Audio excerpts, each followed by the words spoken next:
Yun. Pangit ng graphics. Right, guys, magra-ride tayo today. And naka-ready na yung bike natin. Okay, pero bago tayo mag-ride, meron lang tayong i-unboxing. Mabilis lang to. And then after that, we will try this device during sa ride. Okay, so ito na yung device. Okay, simulan na natin yung unboxing. Kailangan mabilis tayong mag-unbox nga kasi singit lang to. May pasok pa tayo sa trabaho. Okay, namalat pa ako. Okay, so naka-marathon jersey tayo. Guys, ito na yung i-unbox natin. Whoops! Ito, Garmin Varia RTL 515. Okay? So, dito yung specs niya. Meron tong sensor. Okay? So, i-unbox na natin. So, yung sensor nito, aware naman kayo dito sa Varia kung napapanood yung mga videos. Masasense nito kung may mga paparating na sasakyan sa likod mo. Ganun. So, ano ba yung mga laman? So, yung manual, then USB charger, tapos so ito yung mount yeah. So kamukha siya nung mga Garmin na bike computer, kagaya ng Garmin 830 natin. Ganito yung mount. Tapos ito yung iba't ibang klase ng ano niya, parang adapter para maging swak siya dun sa sa seat post. So ayan, so kung ganito yung shape ng seat post nyo, yung aero, kakasya to. Ito yung gagamitin. Kung medyo bilog naman yung seat post mo, kung bilog yung seat post mo, ito yung gagamitin. Okay? Yan. At kung hindi man dumating sa atin. Kumanta. Okay. Ngayon, naglagyan na natin. Ngayon, kung flat yung likod, gaya nung, I think ito yung para sa, para sa Factor. So, kung medyo flat yung likod, pero aero pa din, ito yung gagamitin. Yan! So, mukhang ito yung gagamitin natin kung dito sa Factor siya. Pero, actually, yung ginawa natin, bumili tayo sa Lazada ng ibang mount kasi may nakikita ako, nasa saddle. So, bumili tayo ng pang saddle na mount. Yan. So, ito. So, kasama ito sa testingin natin today. Testingin din natin kung halimbawa malubak, kung makakalas yung Garmin Varia. Doon ako medyo worried. Now, punta na tayo sa exciting part at nalaglag. Okay, ito na yung yung Garmin Varia. May mga nagre-request ng i-unbox to, kaya in-unbox na natin. Yun, ito na yung item. Okay, ito na yung item. Tanggalin na natin. Alright. So actually nung dineliver to, tinry ko lang buksan yung yung ilaw. Kasi may ilaw to tail light to. Pero yung part na to, meron siyang sensor. So ang purpose ng sensor na to is ma-detect niya kung mayroong paparating na sasakyan sa likod mo. Regardless kung ano siya, motor, kotse, or kapwa bike natin. Madidetect siya as long as yung speed niya is nag-accelerate towards you. Okay? Pero nga, kung yung pace nung nasa likod mo is kasabay mo, hindi niya madidetect. Okay? So kasi ito parang detection to kung may babangga sa iyo. So kaya tinitingnan niya kung mayroong nag-accelerate. Okay? So yung likod niya, kagaya ng mount ng Garmin. Ngayon, ito yung switch button. Okay? So i-on natin. Medyo magpa-flash yung ilaw niyan pag ayan. So meron siyang indicator dito sa sensor. Tapos ito yung mga flash modes niya. Okay. Ito yung pangalawa, yung parang low, low beam. Then ito yung nagbi-blink. Then ito yung parang flashing, may delay na 1 second. So tingin ko mas gusto ko to para mas makatipid tayo sa battery. So pag isang pindot pa pala, mawawala ilaw, pero buhay pa rin yung sensor. Buhay nga ba? Ayun, buhay. Yung mount ng bike pala, tinimbang natin kagabi, 40 grams. 70 grams. Mabigat siya. So, madadagdagan ng 110 grams yung bike natin. Okay. Ito na yung ating Garmin 830. Naka-on pa to, di ba, yung sensor.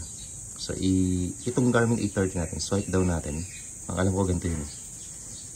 Okay, swipe down. Then yung sensors, nakita nyo. So, na-detect niya yung heart rate, yung power meter, and yung cadence sensor. Okay. Yun, meron siya. Andito yung mga serial number ng mga connected na sensors.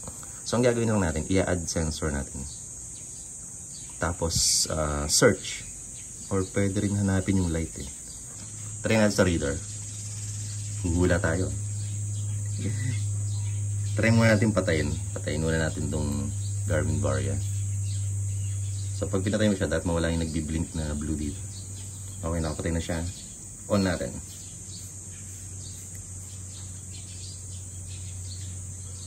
Yun, dapat pala ganun guys.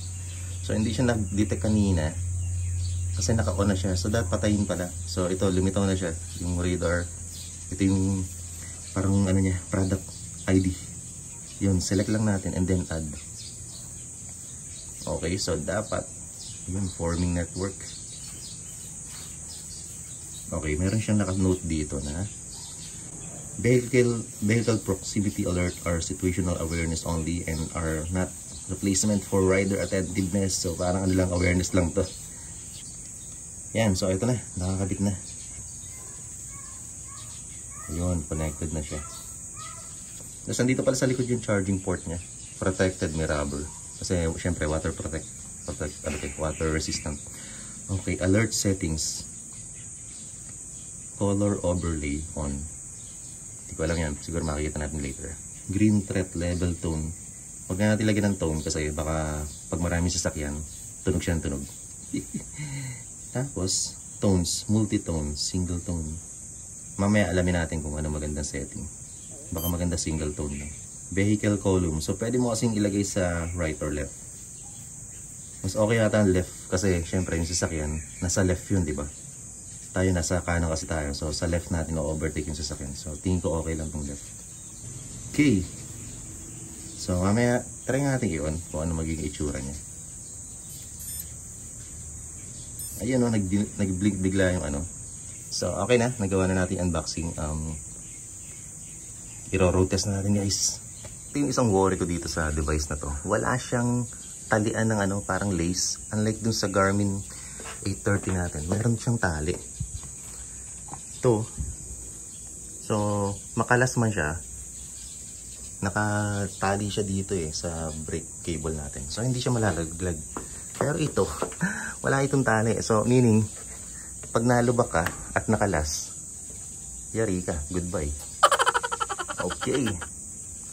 So, hindi ko alam kung ano. Wala pa ako naisip ngayon kung paano ko siyang poprotektahan. Kasi, pwede rin siyang mahatak oh. Kuwari, may nakasabay kang ano, loko-loko. Pwedeng ano ito, hatakin. Tanggal siya. So, maganda sana kung may tali. Mai-suggest ko lang, no? Meron tayong nakalimutang ano, importanteng test. Sniff test. Okay? Amoy daw ni. O yung gloves yun. Yung gloves natin namin. Medyo naka-angle pala pababa yung ano, yung sensor kasi tatama siya dito sa saddle natin. Ayun oh, tatama siya. Kaya nilagyan ko ng konting gap para madukot ko yung switch, yung power button. Hindi ko na maibaba yung mount eh, sagad na tong mount dito. So yun yung limitation niya. So nakayuko siya. Hindi ko lang alam kung may impact yun. Kung anong impact later. Tara na nga.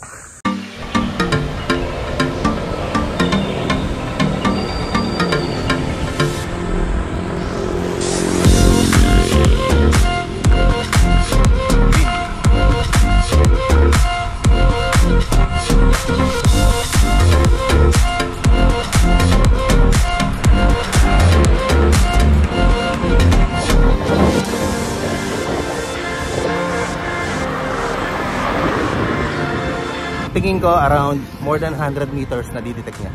Parang sa pagkakatanda ko, 140 meters. Madidetect niya kung may paparating. Grabe, na-amaze ako guys. Ay, sorry, napamura. Kulay orange siya ngayon, no?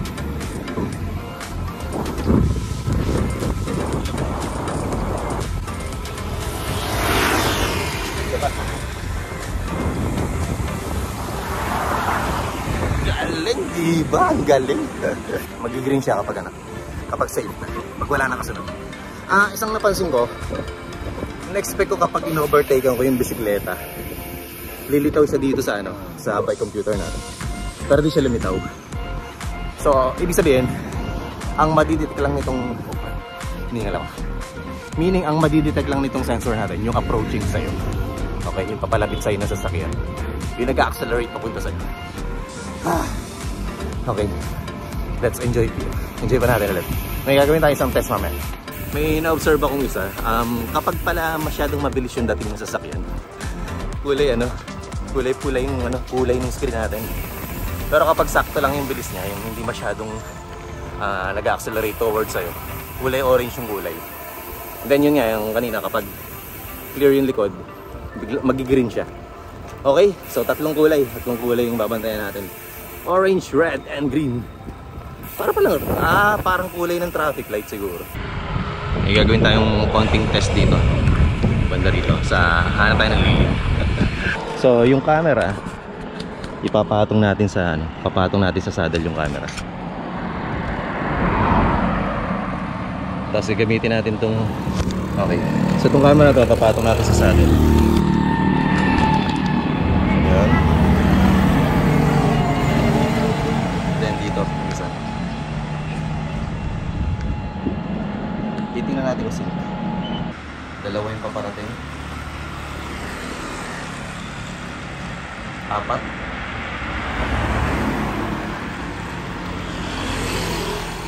Okay. Galing. Nice. All types. So far, all types ng vehicles na detect mo. Ito pa. So may paparating ulit ng mga sasakyan, motor, e-bikes. Yan. So tingin ko ito yung motor.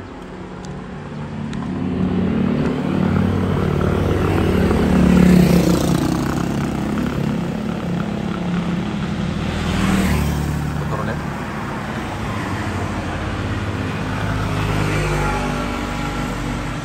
E-bike. Kotse. E-bike. Ang galing! Green. Okay, clear na daw.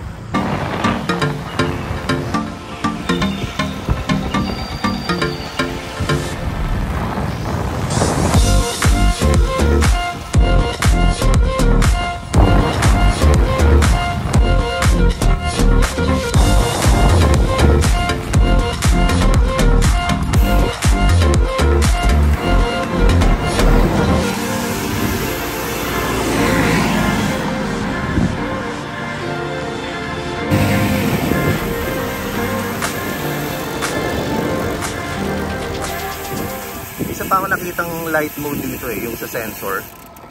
So meron siyang low, peloton, day flash, tsaka night flash. So ito yung hinahanap ko actually kanina pa.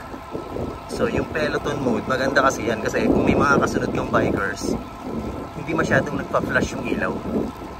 So hindi masisilaw yung nasa likod mo. Tingin ko yun yung advantage yan kung may peloton. Guys, ang laking advantage kapag gamit mo siya. Kapag alam mong clear, kapag kunwari gusto mong mag-change ng lane, kunwari lilipat ako dito. Ganyan. So hindi ko na kailangan lumingon. Hindi ko na kailangan tumingin sa likod kasi kita ko na dito kung may paparating na sasakyan. So pwede kong lumipat ng lane safely, di ba? Pero syempre, extra ingat pa rin tayo. Dapat aware tayo sa surroundings para di tayo ma-aksidente. Yung vlog na to, hindi to exercise talaga. Product review lang talaga tong vlog na to. Pero pinawisan pa rin tayo. Nakita tayong biker sa harap. So, o-overtake natin and then aantayin natin siya na siya naman yung mag-overtake para malaman natin kung ma-detect siya. So, na.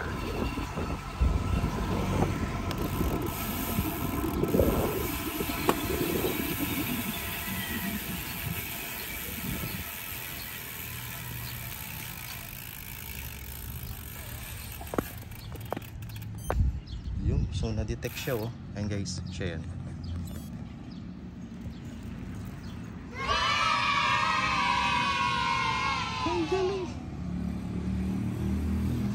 Okay, so tama hinala natin. Siyempre pag in-overtake mo siya, mas mabilis ka sa kanya. So hindi siya madidetect. Pero the moment na siya naman yung mas mabilis sa'yo, papasok na siya dun sa screen, madidetect na siya ng radar na approaching siya sa'yo. Napakagaling. Kaya na humusga kung sulit kung sulit bilhin tong radar na to. Ay nako, para sa akin sulit na sulit. Safety, makakatulong siya sa safety, especially kapag solo ride ka.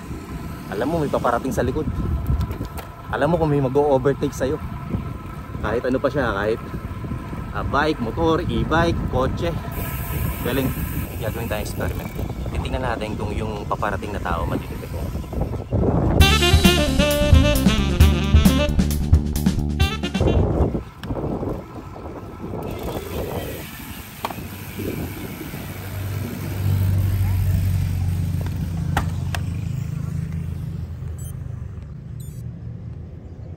Na-detect niya.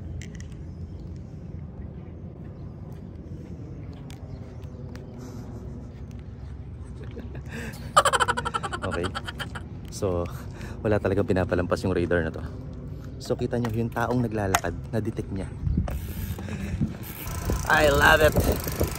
Whew!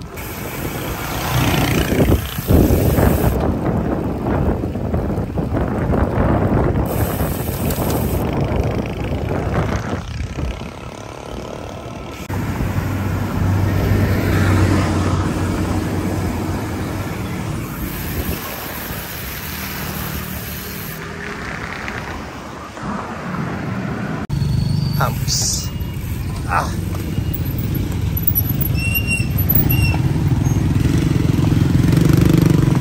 Oh no.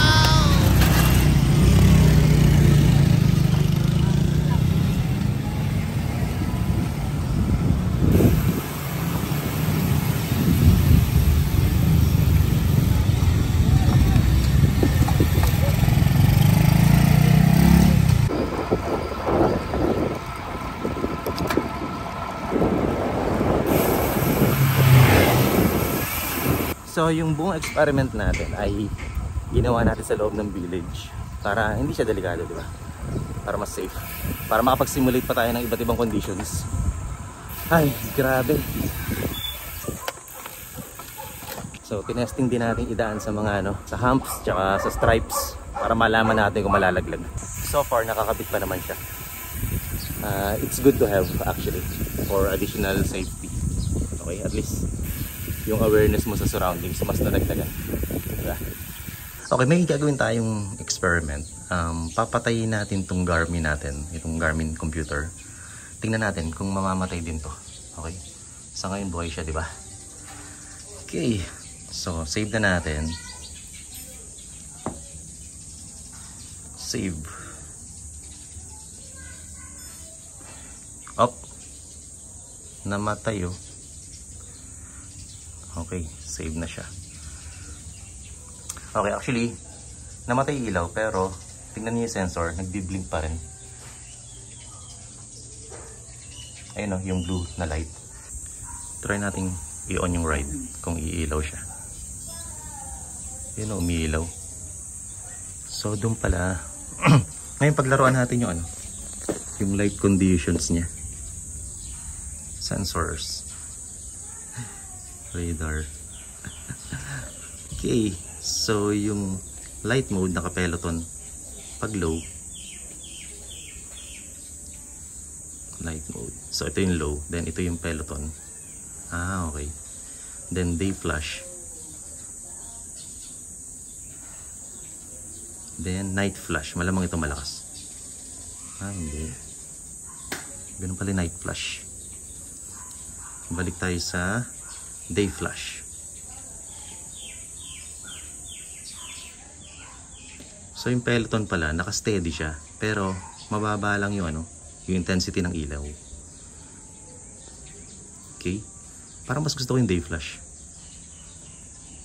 Now may isa pa akong itatry ay ngayon ulit patayin natin. Pag sinave natin to, hindi, delete ko na lang. Discard. Hindi, sige, save. Hindi, discard. Discard. Ayun o, namatay siya. Pero pansinin nyo, yung blue, naka-on pa rin. Diba? So, ibig sabihin, pagka ito, nag-start ako ulit ng ride, iilaw na to. Ayun.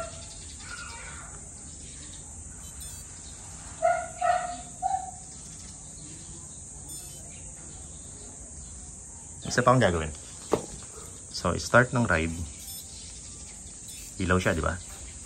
Ngayon ipo-pause ko. Pause. Umilaw siya, di ba? Kung i-sleep ko yung screen, sleep. Patay din siya. Di ba? Ang galing. Tapos ngayon, kung i-on ko ulit, kuwari, diretso ride na ulit after ng snack. O, di ba? Then, resume yung ride. Nice!